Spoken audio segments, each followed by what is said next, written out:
신명기 14장 우리 22절, 우리 23절 우리 함께 읽도록 하겠습니다. 너는 마땅히 매년 토지 소산에 11조를 드릴 것이며 내 하나님 여호와 고 여호와께서 그의 이름을 두시려고 택하신 곳에서 내 곡식과 포도주와 기름의 11조를 먹으며 또 내 소와 양의 처음 난 것을 먹고 내 하나님 여호와 경외하기를 항상 배울 것이니라. 아멘. 지난 시간에 이제 모세가 광야 세대를 향해 이제 약속의 땅에 들어가거든 이제 하나님만을 섬기라는 거예요. 다른 신을 절대로 섬기지 말고 가증한 일을 쫓지 말라는 겁니다.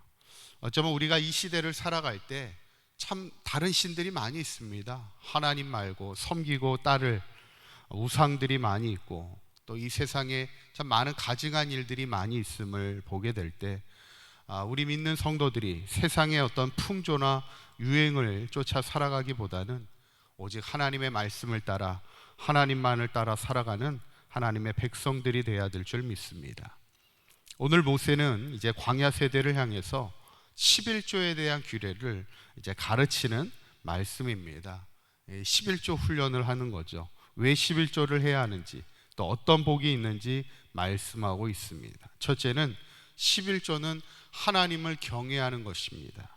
23절의 말씀의 특별히 후반절을 보면 내 하나님 여호와 경외하기를 항상 배울 것이니라 이렇게 말씀합니다. 우리가 보통 자녀들을 키우다 보면 어렸을 때야 부모가 전적으로 자녀들에게 모든 것을 주면서 키우게 됐지만 이제 자녀들이 어느 정도 성장할 때는 가르치는 것 중에 하나가 뭐냐면 부모에게 이렇게 용돈을 드리게 합니다. 알아서 주는 경우도 있고 가끔 이렇게 얘기를 들어보면 부모가 직접 이렇게 이제 너가 이제 출가를 하게 되고 컸을 때 돈을 벌었을 때는 부모에게 이제 용돈을 주게끔 가르치는 경우가 있어요. 사실 자녀가 부모에게 용돈을 준다는 그것이 얼마나 크겠습니까? 그런데 그렇게 하는 이유는 뭐냐면 부모를 공경하는 것을 가르치는 겁니다. 어쩌면 하나님은 이 10의 1조를 통해서 한 해의 소산을 얻게 되었을 때 이 모든 것이 하나님의 은혜임을 인정하고 10의 1을 드림을 통해서 하나님을 경외하기를 배우라는 거예요. 이것이 오늘 말씀입니다. 특별히 물질이 있는 곳에 마음이 있기 때문이죠. 11조는 하나님을 경외하는 훈련임을 우리가 기억해야 합니다. 두 번째는 11조는 레위인과 제사장의 삶을 보장해주는 제도입니다. 27절에 있는 말씀을 보면 내 성읍에 거주하는 레위인은 너희 중에 분기신이 기업이 없는 자이니 또한 저버리지 말지니라 말씀합니다. 레위인이나 제사장은 땅을 기업을 받지 않습니다. 약속의 땅에 들어갔을 때 12지파는 땅을 분배받아서 땅을 분배받는다는 게 뭐예요? 땅을 받아서 자신의 삶을 살아갈 뿐만 아니라 농사를 짓게 됩니다. 일을 하게 되어서 어떤 소출을 얻게 되고 소산을 얻게 됩니다. 그런데 레위인이나 제사장들에게는 땅이 주어지지 않아요. 그래서 나가서 일을 하지를 못합니다. 대신에 그들은 무엇을 해요? 성막의 일을 감당합니다. 특별히 제사장들은 하나님의 말씀을 가르치는 말씀을 맡은 자들이에요. 그래서 그들의 삶을 이제 백성들이 책임을 지게 됐죠. 그런데 문제는 뭐냐면 훗날 이제 이스라엘 백성이 신앙이 무너지면서 이 11조의 신앙도 무너지게 됩니다. 그렇게 되면 어떻게 되냐면 나중에 이제 제사장들이 살아갈 수가 없는 거예요. 그러다 보니까 밖에 나가서 일하기 시작합니다. 그러다 보니까 말씀을 가르치지를 못하는 거예요. 그러니까 백성들이 하나님의 말씀을 듣지를 못합니다. 그러다 보니까 또 신앙이 더 무너지게 되고 이스라엘 백성들은 어떤 자신의 소견에 따라 인생을 살아가게 됩니다. 결국 이 신앙의 공동체가 무너지게 되는 것을 보게 돼요. 요즘에도 우리가 감리교 같은 경우에도 목회자에게는 이중직이 허용이 되지 않습니다. 그러니까 목회자는 교회의 목회에만 전념해야지 어떤 사회적인 일을 할 수가 없어요.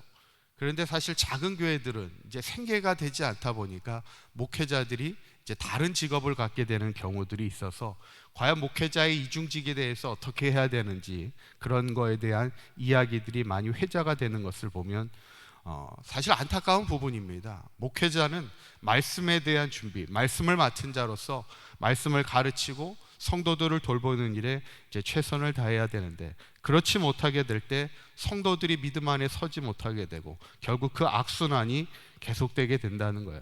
이스라엘 민족이 무너지게 된 이유 중에 하나도 그 11조의 신앙이 무너지고, 또 목회자들의 그 본질의 역할을 못하게 되며, 그러면서 결국 신앙의 공동체가 무너지면서 이스라엘이 멸망되는 것을 보게 됩니다. 11조라는 것이 하나님을 경외하는 신앙의 훈련이면서도 어떻게 보면 신앙의 공동체의 질서를 세워가는 하나의 일이라는 것을 보게 되죠. 세 번째는 11조는 또한 어려운 이들을 위해 돕는 것입니다. 29절에 있는 말씀을 한번 읽어보도록 하겠습니다. 시작. 너희 중에 풍기시나 기업이 없는 레위인과 내 성중에 거류하는 객과 및 고아와 과부들이 와서 먹고 배부르게 하라, 이렇게 말씀합니다.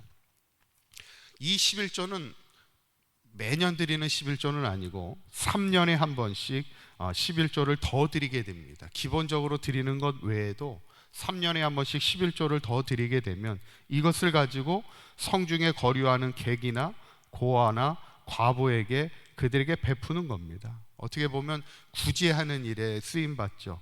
객이나 고아와 과부는 생계를 이어갈 수 없는 사람들입니다. 고아가 어떻게 일을 할 수가 있겠어요? 먹고 살아갈 수가 없습니다.